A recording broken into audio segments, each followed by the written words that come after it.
Miami Dolphins quarterback Tua Tagovailoa suffered his fourth documented concussion last Thursday against the Buffalo Bills. And with the recent discussion and rumors about his future playing career, I'm going to spend today's video rebuilding the Miami Dolphins with a new quarterback under center. The goal, as always, is to win a Super Bowl, and this video does not end until I make that happen. The Miami Dolphins have turned into a very fascinating team in like the last week or so due to the injury of Tua Tagovailoa and the future of him and the Miami Dolphins uniform, if he does want to continue to play and whatnot. It does seem like once Tua is cleared from the concussion protocol, he will be returning to play for the Dolphins. But something I did research and have seen a decent amount across social media is that the Miami Dolphins put an out in Tua's contract after this upcoming season, where they basically can get out of the final 2 years of his contract and have to owe him any guaranteed money then. And there has been some debate now that if the Dolphins do end this season pretty bad, like 7 wins, 6 wins, maybe even 8 wins, could they elect to move on from Tua and go in a different direction at the quarterback position? So today,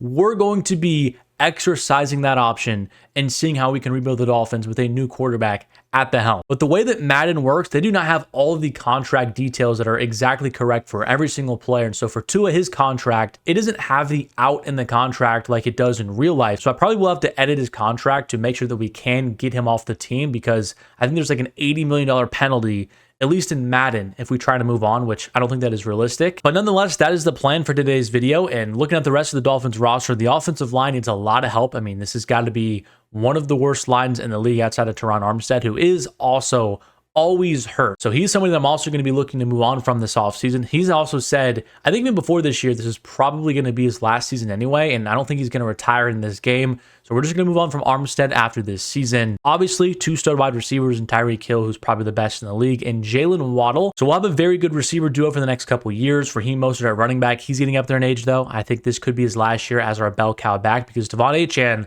I think he has a chance to be one of the best running backs in the league. But defensively, there are some pieces here as well, like Jalen Phillips, Chop Robinson, Javon Holland, still Jalen Ramsey, who is, I think, reaching that 30-year-old mark. I think Jordan Poyer after this year, though, he's probably going to be washed up, probably like an 80 overall in normal dev. So we're probably going to have to find ourselves a new starting safety. And the defensive line, Calais Campbell, again, another player that's like 37 years old. So he's probably going to be off the team next year. Benito Jones is not very good. Zach Sealer's a good rotational piece. But we need to fix the defensive line. We probably need to get a couple linebackers as well. So there's a decent amount of holes in this team. The age is also not good. I mean, a lot of our key players are over the age of 30, like Tyreek Hill, Poyer, Mostert, Armstead. All those players are over the age of 30. So we're going to have a lot of work cut out for us today. But obviously the main difference is that we are going to have a new franchise quarterback. And I'm going to actually implement the 2025 draft class. A lot of people have like made the files for it. I don't know exactly how accurate it is, how good of a draft class it actually is. But I think it would be kind of fun to have like Carson Beck, Drew Aller, Shedeur Sanders, Quinn Ewers. But because of Tua's injury, I do think he's going to miss at least 4 to 5 games in real life. So we're going to go ahead and move Skylar Thompson up to our starter. And here's the first look at the draft class. Here are some of the quarterbacks that we can go after. I mentioned them: Carson Beck, Quinn Ewers, Shedeur Sanders, and Jalen Milroe. Those are the top 4 quarterbacks. And hopefully we'll have a chance to snag one of these guys somewhere in the first round. Through the mid-season point, we are 1-5, with our only win coming last week against the Colts. Maybe this is what happens to the Dolphins in the next couple of weeks with Skylar Thompson being the starting quarterback. But man, 1-5, that is pretty dreadful. Now look at players ready to negotiate. We really only have one main one. It's Javon Holland, one of the best safeties in the league. The issue though is we have negative $11 million in cap room. So I don't think we're going to even have a chance to sign him or even make an offer. So because of that, we're probably going to have to take this into the offseason when we move on from Armstead and we also move on from Tua. Maybe we'll be able to have some cap space then to sign him. But outside of Holland, there really isn't any other huge players I want to bring back. I mean, I think a couple of the linebackers, Anthony Walker or David Long, could be pretty decent additions to bring back. But it's definitely not the end-all be-all, especially if we are strapped for cash. We're also getting some trade offers from Marcus May. He's our backup safety, not going to be on the team next year. I'm kind of inclined to just trade him away to one of these teams to get back a mid-round pick. I guess Seattle is giving us the best offer, a 75 overall cornerback and a 4th-round pick. I'm going to accept that, so Marcus May is done. Yikes. Things went a lot worse than I thought it was going to be. I didn't think it was going to be pretty, but 2-15 is kind of ridiculous, and we were by far one of the worst offenses in the league. Our, I guess, pass defense was pretty good with Kendall Fuller and Jalen Ramsey, but our rush defense was not good whatsoever. Stats for the season, and oh my God, Skylar Thompson threw 30 interceptions. That is like the worst stat line I've ever seen on any video game. Raheem Mostert was pretty good. He had 870 yards and 8 touchdowns. Achane, though, only 28 carries. That's kind of the one thing I don't love about Madden is you can't really simulate like a 2 running back type of system, which the Dolphins do run. Achane and Mostert get a ton of carries both. Receiving, Waddle over 1,100 yards. Tyreek Hill didn't even have 1,000 yards for us this year. That is pretty absurd. Defensively, a bright side, Jalen Phillips had 10 sacks off of his Achilles injury. Chop Robinson had 2.5 sacks as a rookie. Interceptions-wise, 6 picks for Ramsey and 4 for Fuller.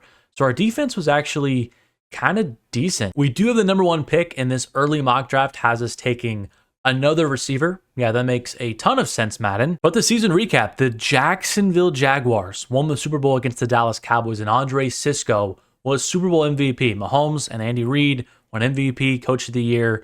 We did not take home any awards, didn't really expect to, only winning 2 games in our first season. So now we're in the offseason, and it's time to re-sign our players. Again, it's really just Javon Holland. I went back, and he does have some good interest, but we only have $3 million. So it is time to make some cap room, and moving on from Teron Armstead is one move, and we also have to figure out Tua's deal. So I'm probably going to have to lower the money there, like I said earlier in the video, and then probably cut him or see if a team will even trade for him. I don't think you can force somebody to retire. I think you can change the position group. So we'll change Tua from quarterback to punter, lower like all of his metrics, just so that nobody will sign him. He won't be on a team anymore. It's kind of just like Tua decided to retire. So here is Armstead. We are going to release him. We're going to free up $6 million in cap room, but have a penalty of $15.6 million. So Armstead is now gone. Like I mentioned earlier, in real life, he probably is going to retire. But again, you can't just force players to retire in this game. And then Tua, he didn't play it all for us this year. We started Skylar for the entirety of the year, but now we need to edit his contract, his position, all of that to make sure that we can just release him and make sure that no team can really pick him up. So I don't know if his passing stats really matter. If he's a punter, I don't think anybody's just going to sign him because he has good passing stats. We're just going to lower some of those just in case though. And now we're going to go to his contract and hopefully change just his cap hit a little bit, because if we don't do this, Madden will not let us take him off of our roster. And that's really the entire point of this rebuild. It sucks that I can't make it entirely realistic, so we won't have like his massive cap hit for like I think the next 2 seasons if the Dolphins do want to utilize their little exit ramp after this season. But I think maybe leaving him at a $25 million cap hit might be what we have to do to move on from him. I want to take a look and see if we still can release him and have no real problem or not. So now we got to go to punter, and there he is. Let's see if we can cut him now and see if there's any penalty or not. So release him, and okay. So we freed up $22 million in cap room, but we do have a $3 million penalty. So Tua is officially off our team now. So we're going to be looking for a new quarterback. I don't think anybody's going to sign him as a 40 overall. But what that does allow us to do now is bring in Javon Holland. Just going to give him a neutral contract that should be good. He's going to stay with us. So that's a really big get back for our defense.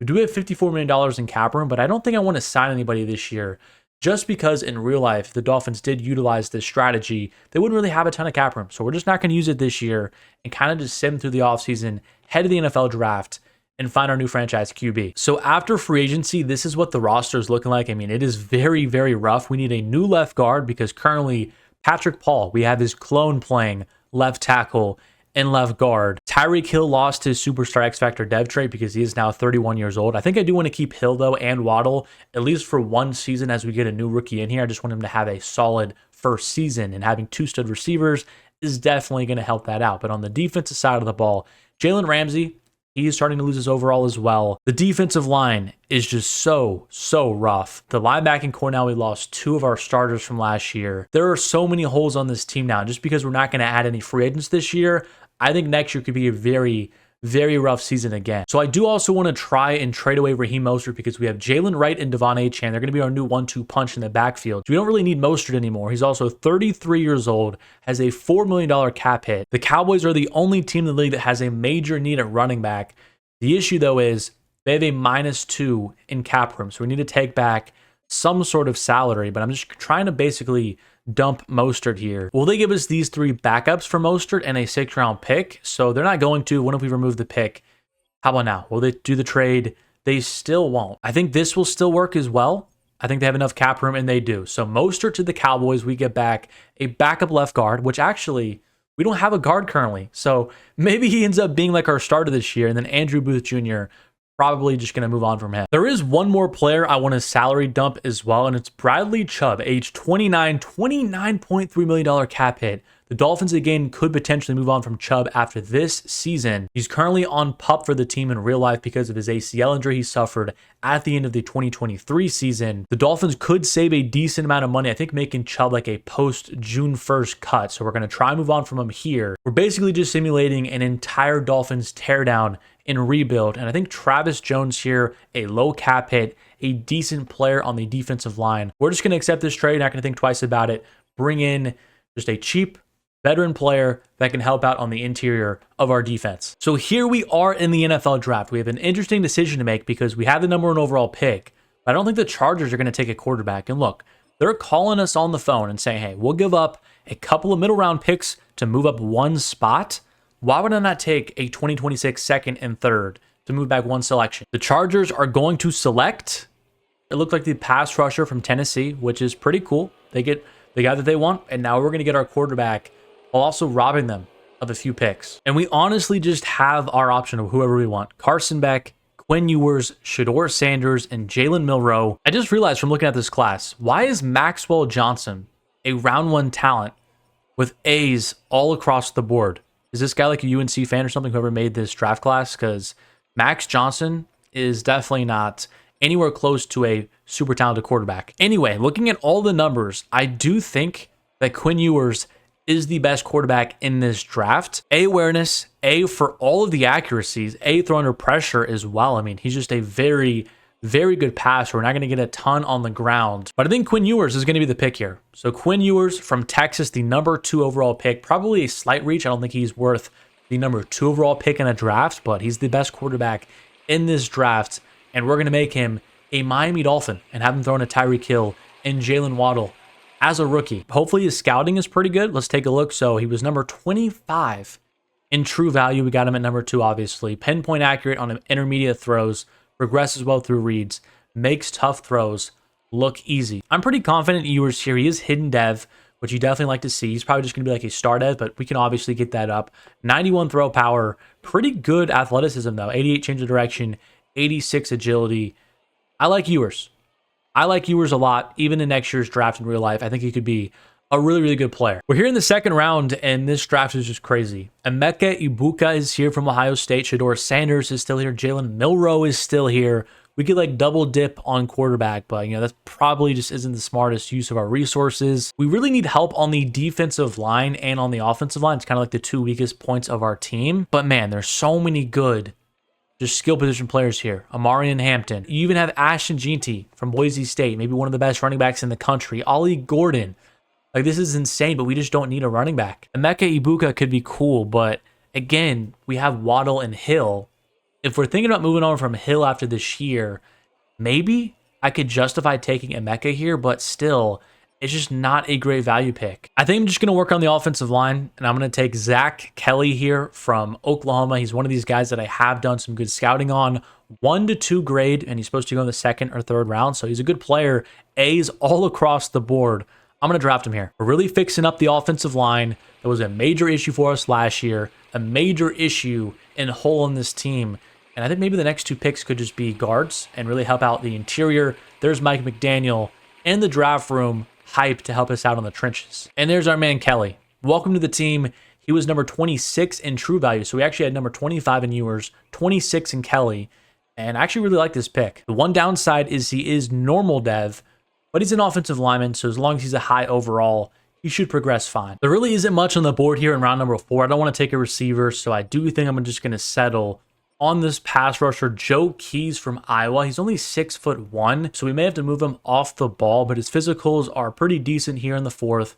Skills, he seems pretty mid, like C awareness, C play rec, C tackle. Does have B finesse moves, but I'm just going to select him here, help out our, pass rush, and he was ranked number 173. We got him at 97, so definitely not one of my better picks. Here's our draft recap, and Quinn Ewers a 76 overall. That's a very, very good draft pick, and Zach Kelly's a 75. So I do like our first 2 picks. We didn't have a 3rd.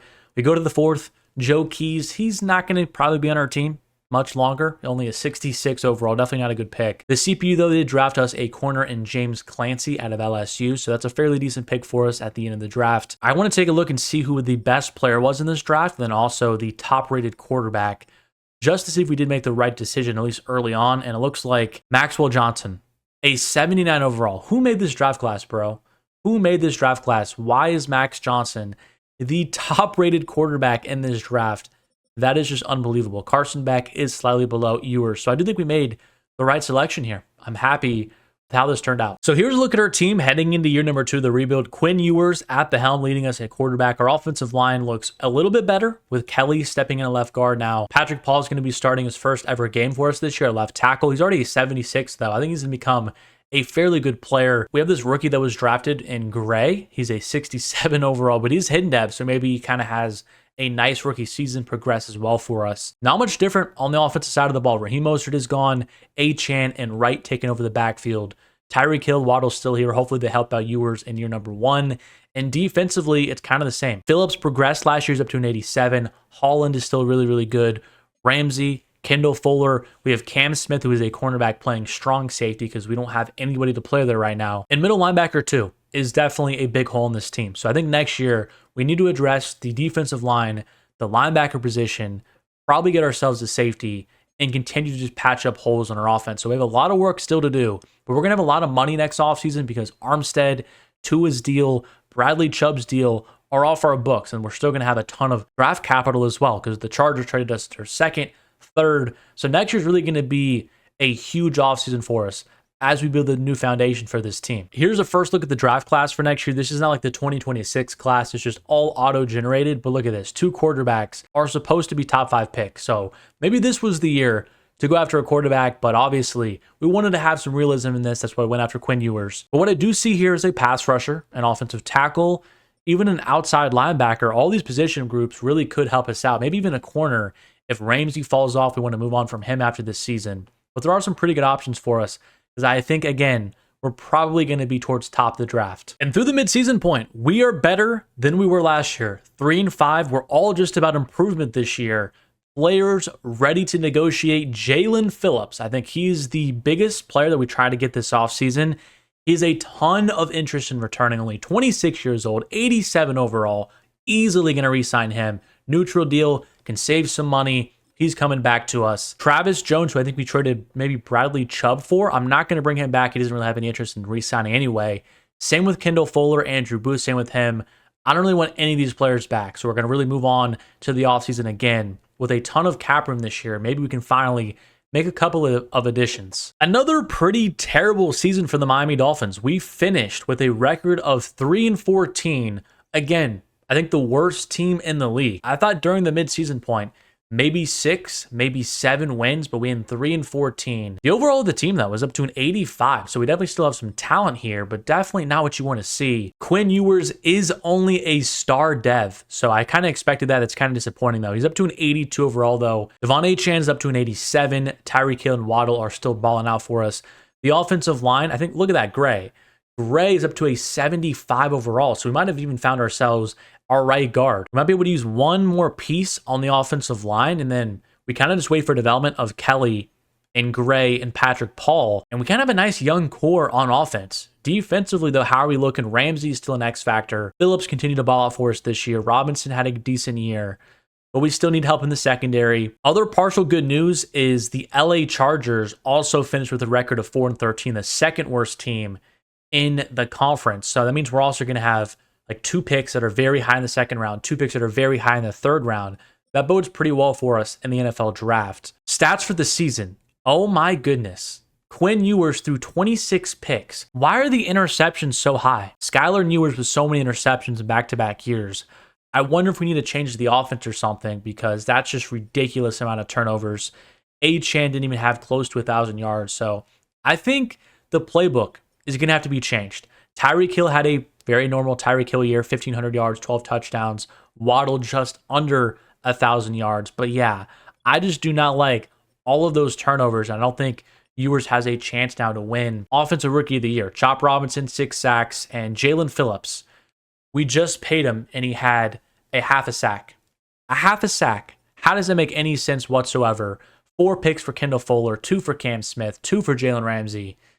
Pretty disappointing, actually, when I take a look at the stats. The Cowboys and Jaguars had a rematch in the Super Bowl this time. The Cowboys won it 27-24. We did not take home any offensive awards. Quinshon Judkins of the Cowboys, I guess they got him to pair with Raheem Mostert, maybe, and he won Offensive Rookie of the Year. Harold Perkins of the Commanders took home Defensive Rookie of the Year. Last look of players leaving, and none of these guys have any interest in returning. So I think we're just going to be fine moving on to free agency, see if we can get a couple of big fishes, and hopefully we can be better next year. I think I'm going to also change around the playbooks because that seems to be a huge thing in Madden Sim. There's some okay options on the free agent market, but I don't think anybody that we really want to sign. Brock Purdy's probably going to be the hottest commodity, but we don't need a quarterback. And just the rest of these guys, it's kind of just whatever. I think we could maybe use a middle linebacker, but I don't think there was any super good players here. Yeah, like Levante David, 36 years old, the best player there. Just don't really see the use of that. Strong safety was another position that we could use. And again, nothing really worth signing. Right end, defensive tackle, like still just nothing really super appealing on the free agent market. Kind of just want to take this money. Moving on to the next offseason. The final mock draft has us taking this pass rusher, but he's round 1 to 2 talent. I have scouting on him, so I don't think he's going to be our pick here. I was kind of liking this potential really, really good right tackle to really surefire up our offensive line. This receiver looks pretty good as well, but he's still not a top 5 talent. I really like to really utilize that first pick. So I do think potentially maybe taking this right tackle makes sense. And maybe we could even do something like we did last year where we move back 1 or 2 picks, get more assets, and then still get that guy that we want. And I think the Lions are going to bait me into doing it. The Lions want to trade us a 2nd round pick this year and a 1st round pick next year just to move back 2 spots. I think that's just a no-brainer because there's multiple players that I'm willing to take here. So we get the 3rd overall pick, a 2nd round pick, another 1st next year, and then a couple of late round picks, which I don't really care about. We're going to accept this here. And then hopefully still that offensive lineman will be there for us at number 3. And if not, there's still a pass rusher. There's still another receiver that I'm more than willing to select. So the Lions went with the quarterback, Keelan Whitley. So now we just have to hope that the Chargers don't take this tackle. And they should still have Rashawn Slater and, of course, Joe Alt. So I don't think they're going to take an offensive lineman here. I don't think they did. Stephen Bishop, a corner. So now we have a chance to get our offensive tackle, who might be the best player in the entire draft. That was very well done from GM Mathis here. And James McAllister out of Oklahoma State. Welcome to the Miami Dolphins. You're going to be guarding and protecting Quinn Ewers. So the number 2 player in the draft, we got him at number 3. I really, really like that pick. I mean, look at that. A awareness, A impact blocking, I mean, this guy's just an unbelievable player. A generational player at right tackle. Wow, this guy's good. And now because of that trade, we have the Lions 2nd round pick, the Chargers 2nd round pick, and our own 2nd round pick. That's like 3 other picks inside the top 40. That is insane. Like, look at that. The first 3 picks of the 2nd round are going to be utilized from us. And I'm basically just going to go over every single prospect that I had graded pretty high here. I'm just going to draft. I think the first pick, we're going to use it on a cornerback. And I just scouted both of these guys. Kevin Lynch from UCLA. He looks okay. He does have himself B-zone, B-man, and his physicals are decent across the board. I mean, he's got elite jumping, but then solid, and decent. So he's not super athletic. And then you go here to Terrell Strong. He again has okay skills, B zone, but D man coverage. And he's definitely more athletic. But I think the best corner still on the board is going to be this man right here, James Campbell from USF. His skills, B zone, B man, B tackle. But he's got very good athleticism, great speed, elite change of direction, great strength. James Campbell, we need another cornerback. Going to draft him, and he was 39 in true value. Got him at 33, so a slight reach, but I do think he's going to be a pretty good player. He is, though, normal depth, but 93 speed, 96 change of direction. I think he can be a pretty solid player. The next player I want is Russ Snead. He is ranked number 59, so this is technically kind of a big reach, but he looks really, really good around 1 to 2 talent. A awareness, A stamina, A zone, B man coverage. I mean, he looks really, really good for a linebacker. Elite agility, solid speed. I mean, not the fastest guy, but he's over 6'3", 230 pounds. Russ Snead, welcome to the team. He's number 27 in true value, so this guy is actually really, really good. He is, in fact, hidden dev That's a really good pick in the second round. And with our last second round pick, Kurt Winters out of Florida State looks like a beast of a tight end. 6'5", 246 pounds. His physicals are insane. A 4.53 40-yard dash at his size, that is ridiculous. And his skills, we don't have a ton of scouting on it, but A, short route, A, catching traffic, A, catching. Could this guy be like the next Travis Kelce? We're going to draft him here. He was ranked number 6 in true value. We just got a generational tight end, hidden dev, 89 speed, 89 excel. What a draft we're having so far. This is exactly what we needed to build the foundation out for this team. So the first center just went off the board, Xavier Royal to the New England Patriots. And I think I want to lock in one of the centers that I really scouted. So I'm going to try and trade up with the LA Rams. I don't want it to cost too much, but we do have pretty high third round picks. So I'm going to go talk to the Rams and see if we can move up, because that would be another great addition to our offensive line if we can add yet another center. So we're going to try to offer maybe just both of our third round picks and then go to the Rams and see what they have to say. And the Rams actually signed Brock Purdy. That's kind of funny. Went to the division rival of the 49ers. But here we go. Pick number 47. Do we have to go all in on that? Maybe we should just test at first, make sure we don't have to give up that other third. But here we go. We're going to try it. And the Rams aren't quite willing to do it yet. But if we had maybe this other fourth round pick, will they do it? And they will. So we're going to get up into the second round, trade 2/4, our third. We keep our third round pick. And now we have our fourth second round selection. And with this pick, I'm not going to overthink it whatsoever. I'm going to take really the only other player we really have scouted. It is this man right here, Dylan Pratt out of Oklahoma State. And I'm really hoping that he is better than Royal, because I probably could have had a chance at both of them. But I mean, elite jumping, good speed, good strength, great change of direction, great agility, his skills, A, awareness, A, impact block, A, injury. I mean, it's just ridiculous all across the board. He's really good. Dylan Pratt, he's ranked, I think that was what, 58? So that might have been a slight reach, actually. So he's 58. We got him at 47. Is he hidden dev? Okay, he's at least hidden dev. So he's pretty good. I mean, Royale probably might be better, but Dylan Pratt, I think, is going to be an awesome addition. And our offensive line is kind of done at this point. A generational right tackle. We had 2 new guards we drafted last year. Patrick Paul at left tackle, and now Dylan Pratt at center with a really good tight end. Still 2 stud receivers, 2 good running backs. Our offense is going to be so good. And I think here to start the third round, I'm going to take Orlando Lynch, a defensive tackle. Looks pretty good, just BBB all across the board. His physicals are pretty decent here. So Orlando Lynch, defensive tackle, need help on the defensive line. And it seemed like he was a pretty big reach. 116 in true value. So I don't know why I'm saying it's a good pick. I guess he is hidden dev with 88 strength, but 116 in true value at 66.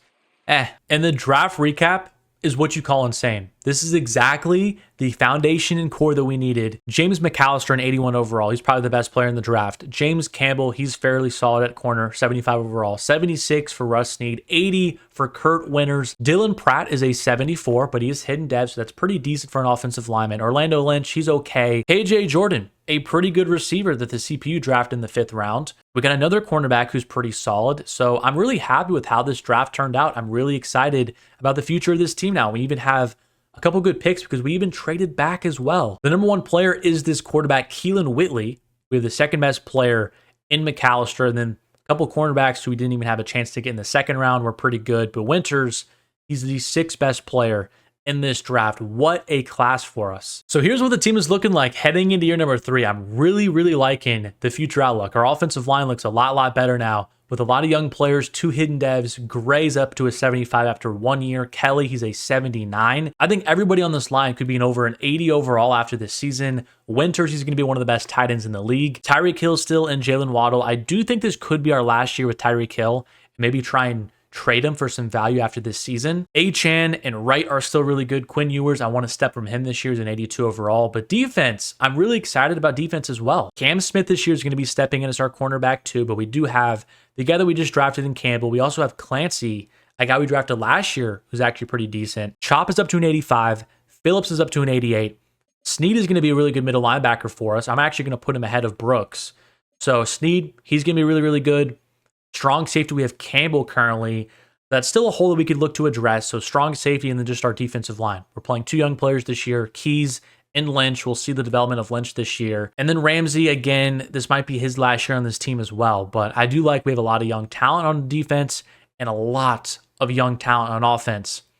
In a couple of years, I think we're going to be a Super Bowl caliber team, no doubt. I do want to change the playbook that we're running because for whatever reason, it just matters so much in this game. And I think the Cowboys is the best fit for us. So we're going to use the Cowboys offense and hopefully we'll see the interceptions go down for Ewers and his passing yards continue to go up. And so I think we're going to change to a base 3-4, utilize the Kansas City Chiefs defense. I think McCarthy's offense works well with the West Coast zone run. I'm a little bit questionable about the Chiefs defense with 3-4 being really the only thing that we're going to play here, but that does fit our personnel the best. So we're going to try this out, see if we do get some improvements this year. And our specialists are going to be taken care of as well. Tyreek Hill, I'm going to have him in the slot again. Waddle as the backup, and then have the new guy we just drafted in KJ Jordan as the third option in the slot. And for the rest of these, they're set as well. Phillips as our pass rusher. Same with Chop Robinson. Then we're also going to have the rookie instead of Sealer playing our starting defensive tackle. And then for slot cornerback, we're going to have James Clancy, the guy we drafted last year, still playing there. A quick look at the draft class in year number 3. It looks very heavy on defense, 2 corners, an outside linebacker, 2 players on the defensive line, and another linebacker. So we could get one of those guys again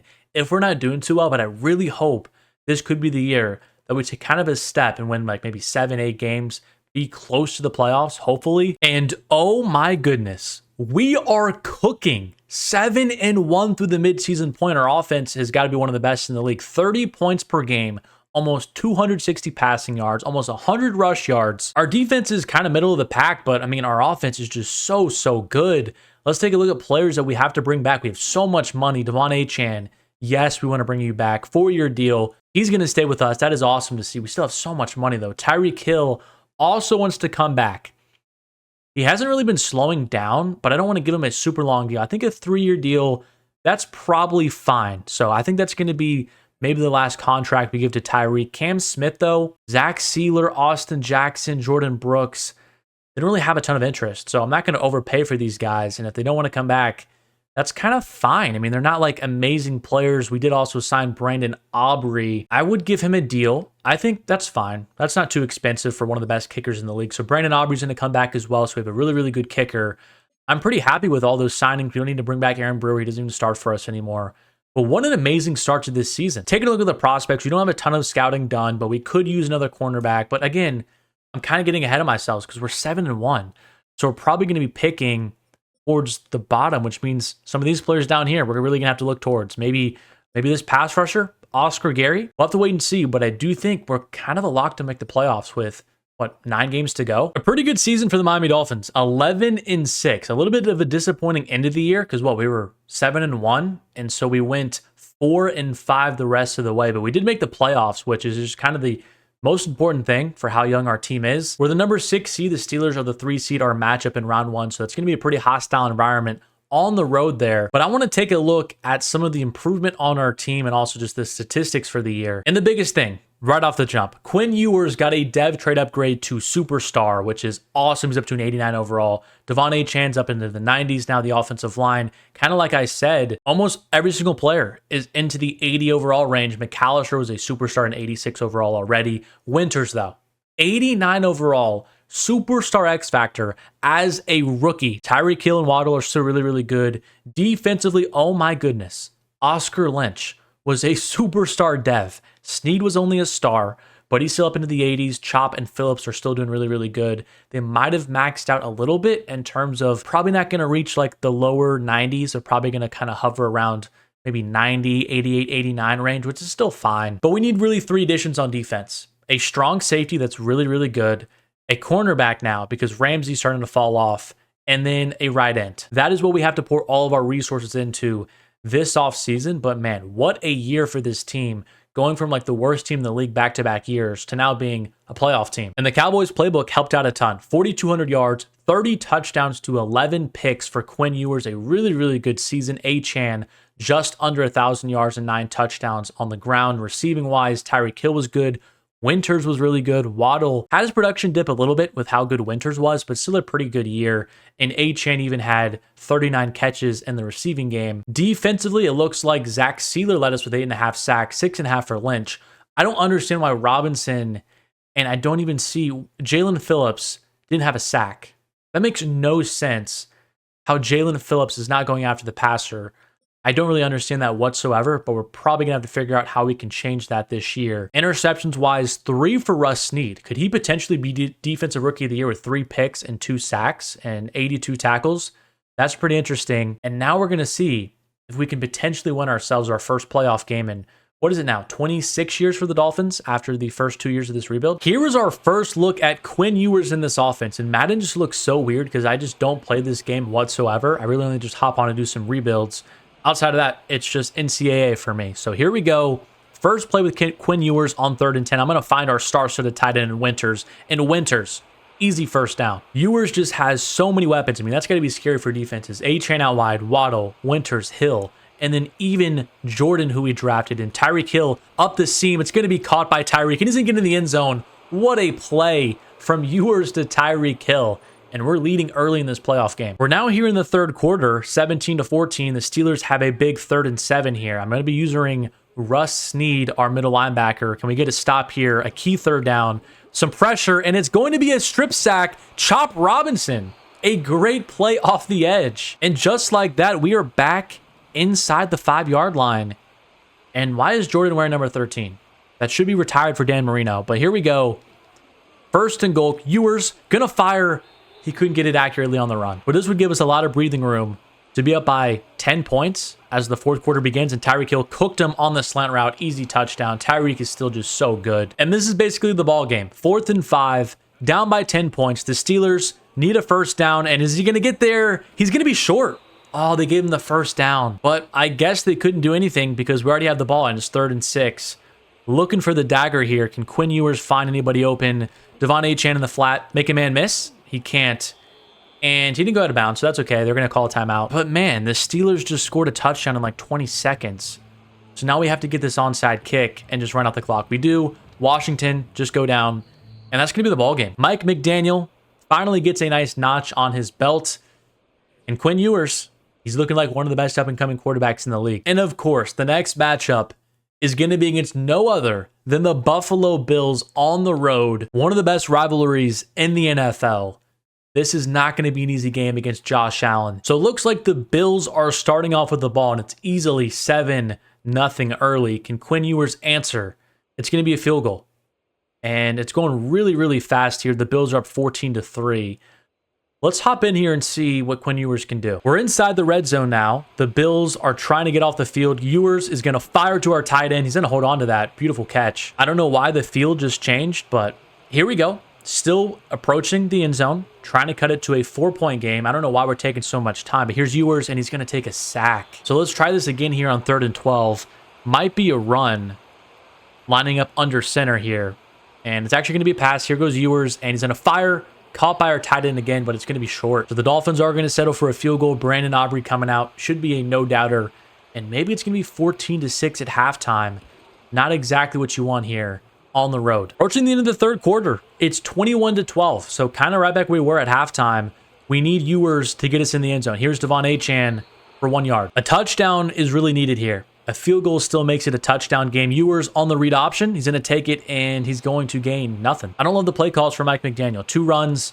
He's finally going to let Ewers pass under pressure. Ewers escaping the pocket, and he's going to pick up 2 yards. Settling for another field goal to make it a 6-point ball game. But there's still a chance. Plenty of time. 3 timeouts. Aubrey lining it up, and it's good. The Bills, though, are across midfield and have a 3rd and 11. This is a very big play in this game to keep him out of field goal range and also not run out the clock. Allen has all day to pass. He's trying to scramble.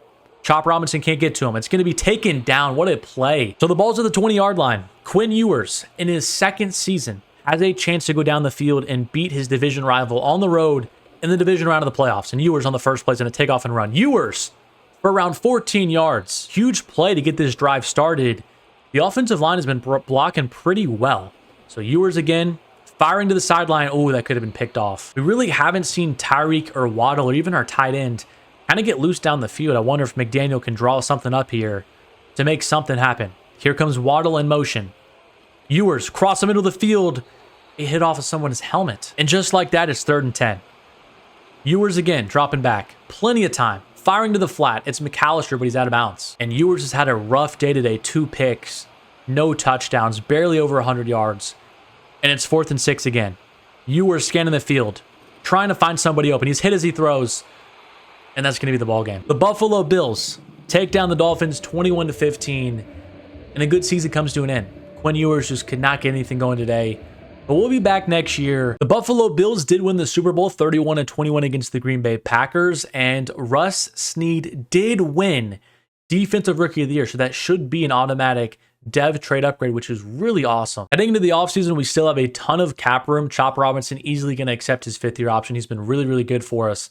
But Cam Smith, Zach Sealer, see, like, none of these guys want to come back. I think I will offer Cam Smith just a lower tier contract, and I think outside of that, we should be good. Cam Smith, we'll give you a contract you've developed pretty well for us, 80 overall. Offer him. He's going to come back, so we still have some good cornerback depth. And now I think we're ready to move in free agency, and hopefully there's a couple of studs. And here's a perfect free agent for what we need. Brian Branch. Him and Javon Holland in the back of our defense would be insane. The only problem, though, is he doesn't have like any interest in playing for us. So I'm going to give him a very player-friendly deal, a 7-year contract. But even then, look at that. We're still not one of his top offers. I don't think we have a great chance of getting him. Going to offer him $18 million a year, $9.5 million signing bonus. We're still sitting at number 3. So that's kind of all we're going to be able to do. Still not really anything at left end. And I guess we could maybe sign Cam Sample, but that's still just kind of mid. And right end, there's not much either. So the defensive line, probably going to have to attack that in the NFL draft. Linebacker, still nothing really good. And Branch did, in fact, choose to play for the Washington Commanders. So another free agent class of just now no real additions. So here's the thought process for the draft. I think I do want to trade up for one of these generational defensive players with the number 5 pick. Either Gabe Wilson here, a cornerback who looks really, really awesome, or Jeff Calhoun on the defensive line. In the final mock draft, they weren't expected to go in the first 4 picks. So I'm thinking to trade up with the Rams because we have pick number 26 and 27, package those two together, maybe another asset with the Rams, move up to number 5. So what I'm going to do is go through the first 4 picks and make sure one of our guys is not picked. And if one of them is, I'll just take the one that was not selected. So the Patriots selected this Gregory guy. Not worried about that at all. The Colts, they selected Brooks, a receiver. So really the last pick here with the Commanders, they're going to select, okay, Gatewood. So don't have to worry about that. Now we can trade up with the Rams and take really whoever we want. I don't know if just these 2 first-round picks will get it done, and it is. So that wasn't really too much at all. It makes me feel like maybe we could have gotten it for less than that. But now we have a big decision to make on who I want. I feel like the cornerback might be better. Gabe Wilson, I mean, he looks to just be insane. Elite speed, 4.3, elite vertical. Everything is just so good about him. A zone, A man, A press, A catching. This guy's going to be an absolute stud. But I think it's harder to find players on the defensive line. And Jeff Calhoun looks really, really good as well. A pursuit, A finesse move, A awareness. I think Jeff Calhoun is probably the right pick here. I don't know. It's tough because I think the cornerback is the better player.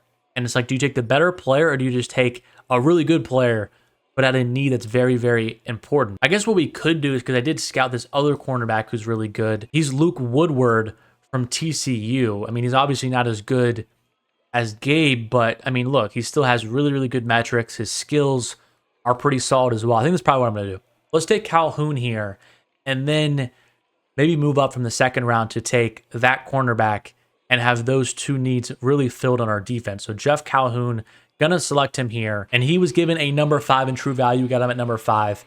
Very, very good player. Hidden dev, 83 speed, 83 strength, 87 acceleration.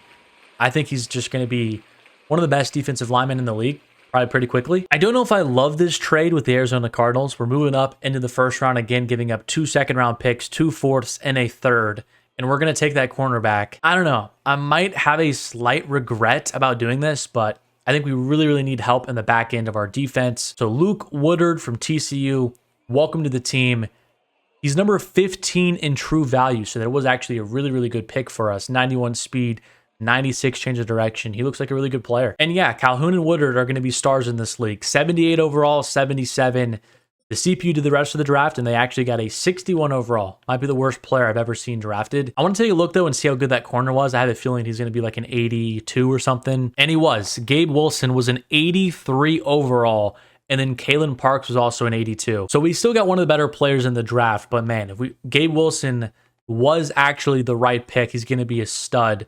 But I'm pretty happy with the two guys we got, though. I think we did pretty well for ourselves again. So here's the roster heading into year number 4, and you can already see Tyreek Hill. He has lost 2 dev traits. He's down to star dev. He's only a 91 overall. Waddle has now jumped up to our wide receiver 1, but he even lost his dev trait as well. Devon Achane hasn't gotten an upgrade somehow. He's up to a 90, though. Our offensive line, still very young, still very good. McAllister has got to be one of the best offensive linemen in the league. Winters, he's one of the best tight ends in the league as well. And Ewers, of course, 87 overall. Entering year number 3. Defensively, definitely a lot of work in progress. I need Calhoun and Woodard to be really good as rookies or as soon as next year if we're really going to make this into a Super Bowl caliber team. I did sign James Houston and Dotson off the street because we were very weak at right end and middle linebacker too, and now we have a little bit more depth there. But Snead, I want to see some more progress from him this year. Same with Oscar Lynch. And I think if we can do a couple of good additions this offseason on defense and some of these young guys progress, I think next year really could be our chance to hoist the Lombardi Trophy. The draft class is more of the same, but as we kind of get deeper into this rebuild, we're going to be picking further and further down the board. And we did trade away, I think, a second and third round pick this year. So we're not going to have as many assets. But the last few holes on our team is like strong safety. We could use another middle linebacker and another defensive lineman. And with Ramsey kind of falling off, and even Tyreek Hill, receiver and cornerback, always a position we could go after. And through the midseason point, we are managing 5-3. We were 5-1. But the Ravens and Giants have beaten us back-to-back weeks, and it looks like our defense is struggling. I wonder if I do need to change the playbook again to match kind of just the skill set of what we're running. I really don't know if it's more because of the talent on our team or if it's because I'm not matching the scheme well with the playbook. I might just change it to the Ravens. I think that's the best 3-4 defense, if I'm not mistaken, at least in the previous Madden. So we're going to try this out. Ravens defense to match our base 3-4. And we'll see if that has any impact whatsoever on our defense improving or not. But players to re-sign, Javon Holland, he's back to the negotiating table. I feel like I just signed him like not too long ago, but he wants a 4-year deal. We're going to give it to him, and we should sign him, and he'll be under contract until his age 30 season. And Jalen Wright wants a deal. I'll bring him back as our running back too. He's not very expensive, but Patrick Paul, he wants a decent amount of money. He's also not too excited about coming back. Will he sign with us? So he doesn't quite want to right now, but we'll get him back. I'm pretty confident in that. Malik Washington, don't want him back.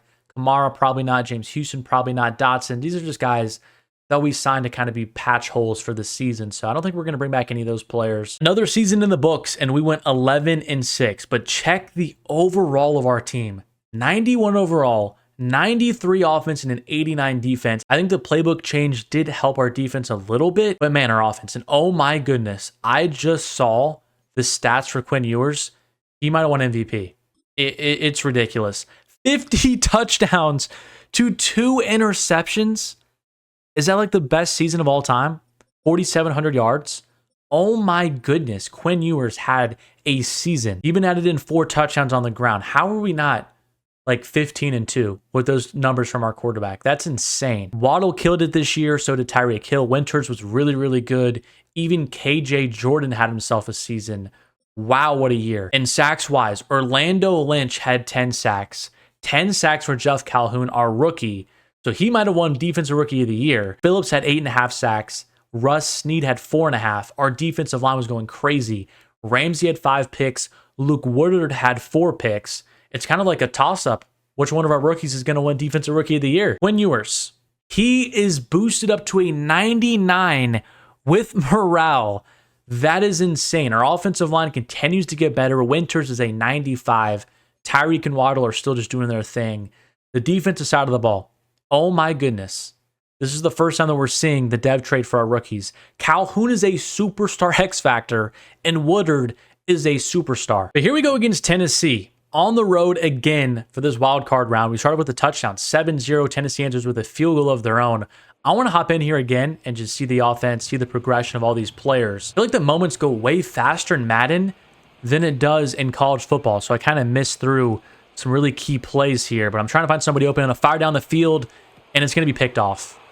Why did Waddle just stop running a slant route? Are you serious? And this might be a pick 6 unless Gray can get the linebacker. Oh my gosh. The good news is we're moving the ball really quickly down the field. So I'm not really too worried about my costly mistake. But here's Waddle across the field again. and almost another pick, but he's going to hold on to that one. 3rd and 2 now. I like Winters on this little over route. It's not going to be open. I'm still going to fire it. Winters, what a catch from Winters, and what a throw from Ewers through traffic. And we're right back in front, and it looks like Tennessee couldn't do anything on offense, and I guess we couldn't either. Tennessee still can't score. 21-10 at half. We're moving it down the field again on Tennessee, and it looks like I'm going to hop in on defense here. Will Levis is still their quarterback. They're trying to tie this game up here as the 3rd quarter comes to a close.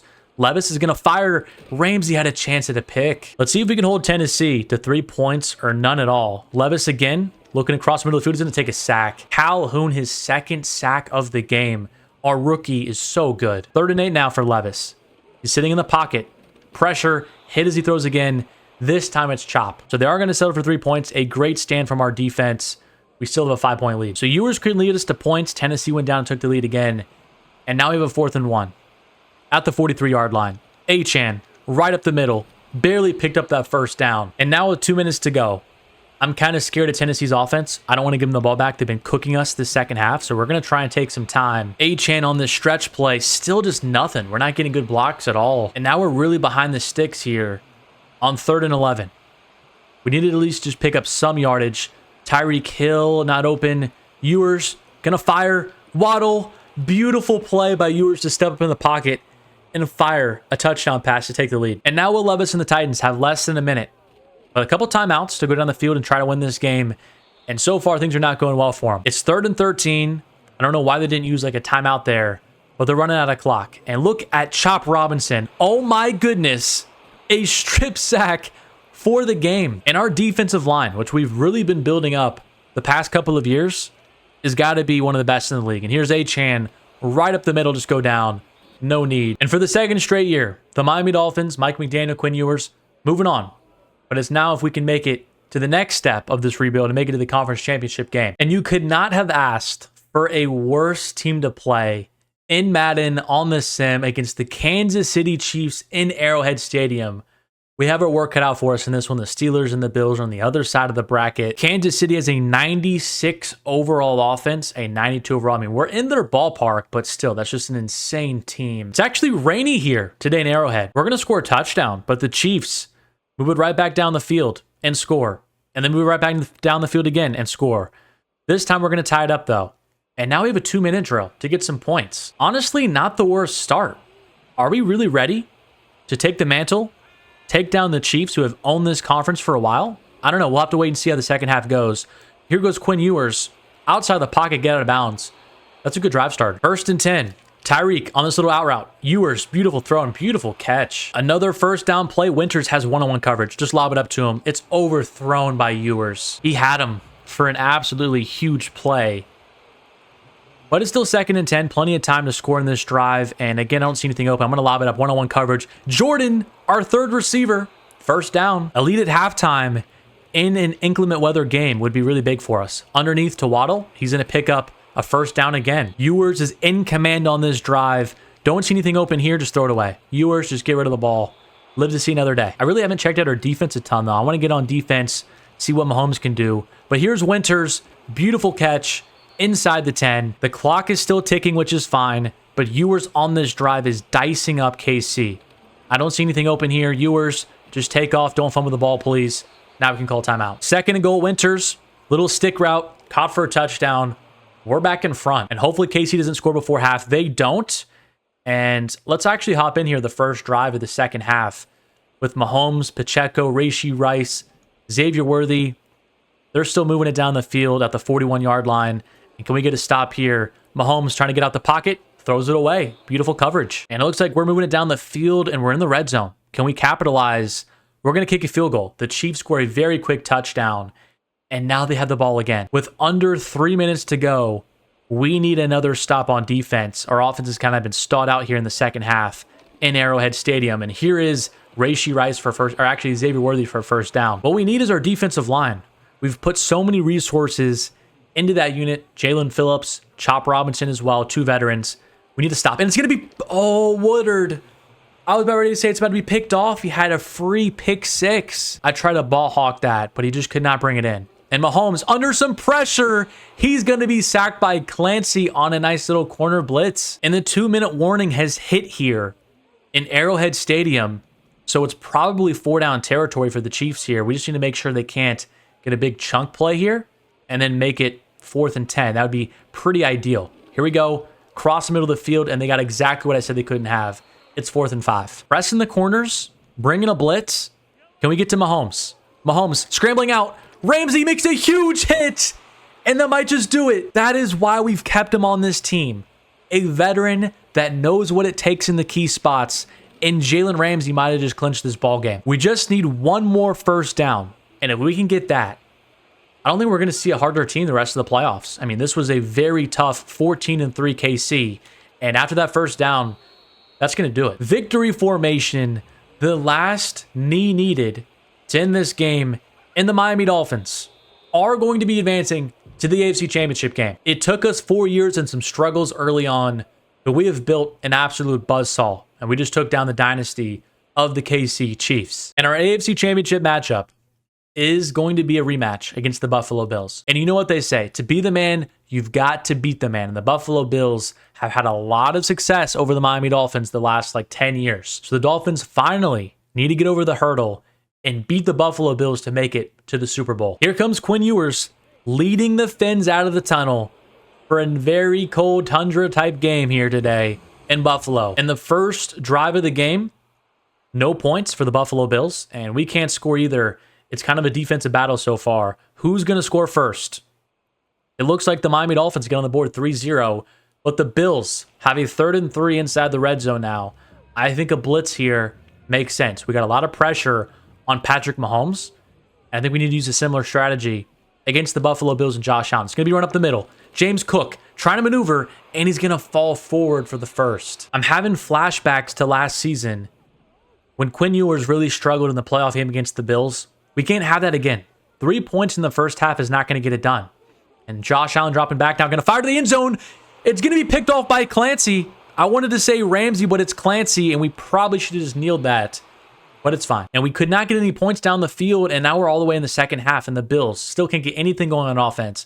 I'm going to hop in here on offense and try to score some points. Ewers escaping the pocket. Ewers is going to scramble for the first down. He's looking like prime Lamar Jackson. Juked out like 3 or 4 defenders behind the line of scrimmage. And now we got to rely on Devon Achane in this offensive line. Achane right up the middle, only 2 yards. We have now entered the 4th quarter, and 2 runs here could take us down within 3.5 minutes potentially. But Achane right up the middle is going to pick up 7. Going to rely on the run again. The Dolphins' offensive line has become a very good unit. Achane up the middle, breaking a couple tackles. We have Jalen Wright in the backfield now. Our first look at him, who I really like in real life. And Wright breaking a tackle. He's in the end zone. It's 10-0 Miami. The Bills are moving it pretty quickly down the field. 2.5 minutes to go. 3rd and 9 for Josh Allen. It's going to be some play action. And Jalen Phillips, a free rusher off the edge. A huge sack for Jalen. And the Bills have a 4th and 19. The 2-minute warning has been reached. They're going to need a miracle here. We're going to bring a blitz. Allen under pressure. Fires to the end zone. It's going to be swatted away by Jalen Ramsey. And that should really just about do it. The Miami Dolphins and Quinn Ewers are in victory formation. The Bills got a garbage time touchdown. Cannot get the onside kick. And that's going to do it here. And the Minnesota Vikings are our Super Bowl matchup. And they've had an exact same path as the number 5 seed going all the way to the Super Bowl. And they're actually only 9-8 and 88 overall. So a very good offense actually, but across the board, our team is a pretty decent amount better. But here's a quick look at our Super Bowl roster. Quinn Ewers is up to a 99 overall superstar X Factor. Devon Achane and Wright are studs. Waddle, he got his dev trade back. He's up to a 96. The offensive line is so good. Winters a 96, and defensively, Calhoun has been amazing as a rookie. Ramsey and Woodard are so good. Snead got an upgrade as well to superstar. Holland still here, 92 overall. I mean, this team is just so good. Here we go, and it's actually going to be a home game. It's in Hard Rock Stadium, which is a pretty big advantage for us. But here we go. Hopefully we can start this game off with a bang, and we do. 7-0, 14-0. It's going quick now. Can we blow them out? It's going to be 17-0 after the first quarter. The Vikings get a field goal, though. We're still just moving it down the field easily. I want to hop in here, 4th and 3. Let's try to pick up this first down and get up 24-3 against the Vikings. I mean, that would be insane. Out of the backfield, Achane holding on to it. He's got the first down, 2-minute warning. In the red zone now, 3rd and 4 again, and we're going to score a touchdown. It's 24-3, 24-6 at halftime. We're in the red zone again, couldn't score though, and it's just been a blowout. Vikings making a little bit interesting, 24-13. Let's hop in here on 3rd and 7 again, try to pick up the first down, and Winters, I'm going to fire it to him. Not a good decision there. Luckily, it's incomplete. 27-13, the Vikings are going for it on 4th down. Couldn't get it, and we're basically 1 first down from ending this ball game. Wright is in the game. Good push up front. Wright's going to cut inside. Wright has some space down the right sideline, and it's a first down. The Vikings have used all their timeouts. Devon Achan's in the game. A first down here ends it. Achan up the middle. Achan's going to truck forward for the first down. And one final knee, and the Miami Dolphins will clinch their first Super Bowl since the 1973 season. And it's over. 27-13. The Miami Dolphins have taken down J.J. McCarthy and the Minnesota Vikings. Put a ring on it. That's exactly what I'm talking about. Gatorade bath on Mike McDaniel. What a performance from this team. Confetti's raining down in our home stadium, and the Dolphins, in year number 4 of this rebuild, have done the impossible. Quinn Ewers continued his great season, over 300 yards, 2 touchdowns, no turnovers in the Super Bowl. Rushing-wise, we had Achan, 72 yards. We had Wright with 21 yards. Receiving, Waddle over 200 yards and 2 touchdowns. Are you kidding me? Waddle had himself a game, and on the defensive side of the ball, how did things go? Dotson had a sack. Orlando Lynch had a sack. Chop Robinson had a sack. Jalen Phillips had a sack. And interceptions-wise, Tyrell Dotson, one of our veteran acquisitions, during like training camp, had the only pick. And here's the recap. The Dolphins, Super Bowl champions, Jalen Waddle, MVP. We have Quinn Ewers as NFL MVP, and somehow we did not win Defensive Rookie of the Year with how many studs we had on that side of the ball at cornerback and Calhoun on the defensive line with, I think, like 10 sacks. That's kind of crazy. But players to re-sign and bring back Quinn Ewers, obviously going to accept his 5th-year option. And really outside of him, look at this. We don't really have anybody else to bring back. I think we can carry over this $116 million because we have a lot of people to pay, and also maybe just get some big fishes in free agency if there are any. So here's a look at the roster. Tyreek Hill did retire. So Jalen Waddle is our wide receiver 1, 98 overall, superstar dev. Everything on offense looks great, but I think we do need to sign a receiver in free agency. And then on the defensive side of the ball, things still look really, really good. We just need a right end, middle linebacker 2. And outside of that, I still think we're looking really, really good. And lucky for us, there's a lot of really good players on the free agent market, and a lot of them want to play for us. I think Ricky Pearsall is a good option to be our wide receiver 2. We have plenty of money, give him the player-friendly deal, and we don't really need any help on the offensive line. I could use a middle linebacker, though, and right end, but I don't really see much out there. I guess Ernest Jones is pretty good. Will he come for a very player-friendly deal? I mean, we have so much money to spend. I'm not really too worried about overpaying for players. And then right end as well. I guess Marshawn Nealon could be pretty good as well. So we'll sign him to a deal. And hopefully we get all 3 of those players. And those should be really the only flaws on our roster taken care of. Nealon, of course, is not going to sign with us. Carl Granderson, we'll give him an offer. He'll be a kind of our backup plan. We did, in fact, get Ricky Pearsall, which is cool. But can we get Ernest Jones? Did we get him, at least? We did get Ernest Jones. So we got 2 of the players that we really wanted. And now, one more week gone by, we did get Carl Granson. So we filled all the holes with pretty much even better players than last year. And quickly for next season, I'm going to sim the entire year, let the CPU take over, and I'm just going to see how things play out if we can go back-to-back with our Super Bowl wins. But I'm going to go ahead and sim the draft. I don't really care much about it at this point. Go to draft recap and see what the CPU got us. And it was a 74 overall right end. I will actually take that. It's kind of a hole in our team. And Sean Wilbin, another receiver. Just sim the entire year, and it was our best season to date. 14-3, the number 1 seed in the playoffs. This is exactly what I'm talking about. Let's take a look at the stats and see if Ewers was even better this year. He had 4,900 yards, 47 touchdowns to 4 picks, so a slight regression, but I mean, still just an amazing year. Achan over 1,000 yards and 9 touchdowns, receiving without Tyreek Hill.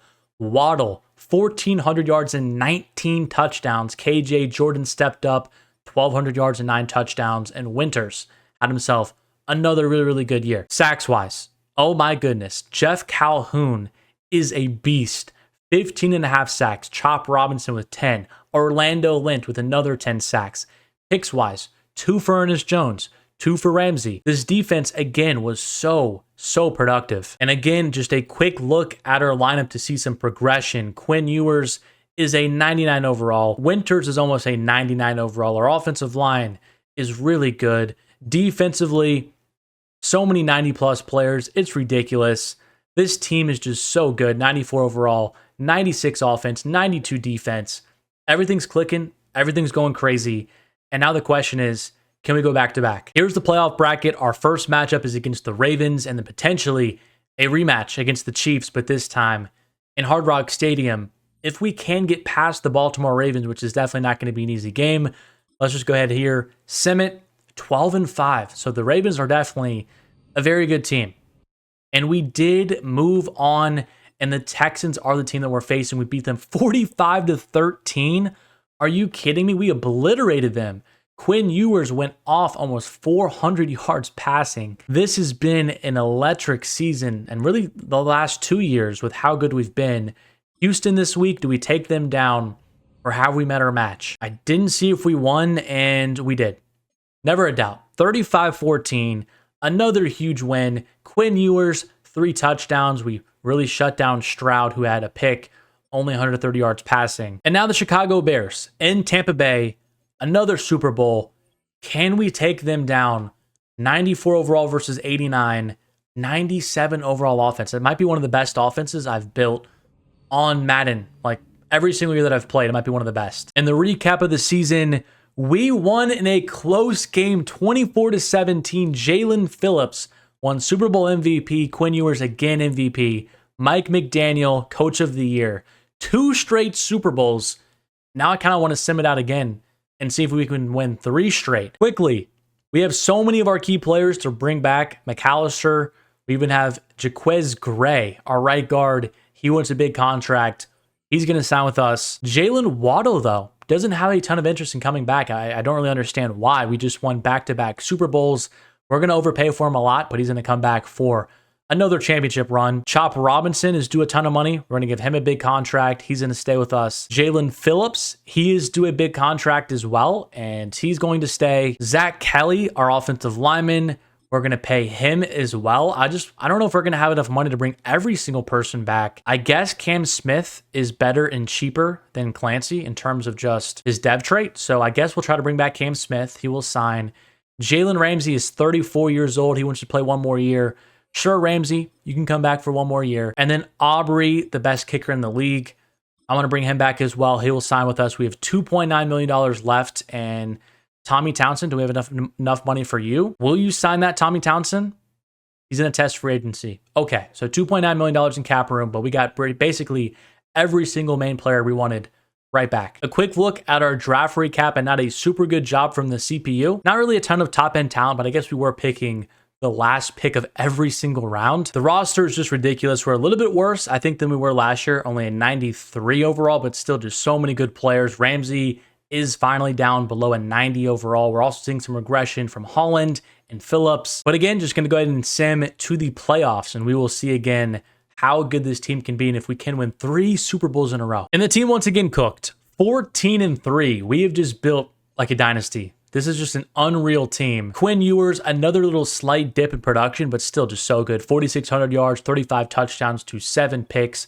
On the ground, Achane, 14 touchdowns. Jalen Wright even had 10 touchdowns. Looks like we were running the ball in a lot more this season, but receiving, Waddle over 1,100 yards, Pierce all over 1,100 yards, KJ Jordan over 1,000 yards, 3 1,000-yard receivers. Calhoun, one of the best pass rushers in the league, 16 sacks. Orlando Lynch, again, double-digit sacks. And Chop Robinson had a good season.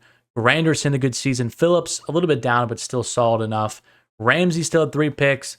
Woodard still had 2 picks. This team is just insane. Quick look at the playoff bracket. We have the Jets, the number 7 seed in round 1, the Bills and the Chiefs facing off. If we do take down the Jets, one of those teams will be our next opponent. And let's see if we can do it and win ourselves 3 straight Super Bowls and be the first team ever to do it. We do defeat the Jets. Let's check the score on that one. It was 28-24. So a close game.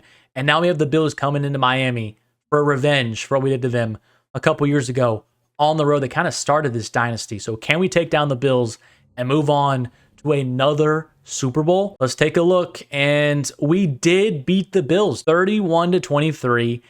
And now we have the Vikings again. The 1 seed versus the 3 seed. Can we beat the Vikings and win 3 straight Super Bowls? 95 overall team versus 89 overall for the Vikings. Here we go. for NFL history for 3 straight Super Bowl wins. And the Miami Dolphins, they have won yet another Super Bowl, 3 in a row. Mike McDaniel, back-to-back Coach of the Year. Jalen Ramsey this time, taking home Super Bowl MVP. I kind of like that 3 players currently on the Dolphins roster have won Super Bowl MVP each time. It was Jalen Waddle, it was Jalen Phillips, and now it was Jalen Ramsey. All 3 of the Jalens. I feel like we could just keep doing this over and over and over again, but I'm going to go ahead and end the video here. Here's a final look at the offense and the final look at the defense.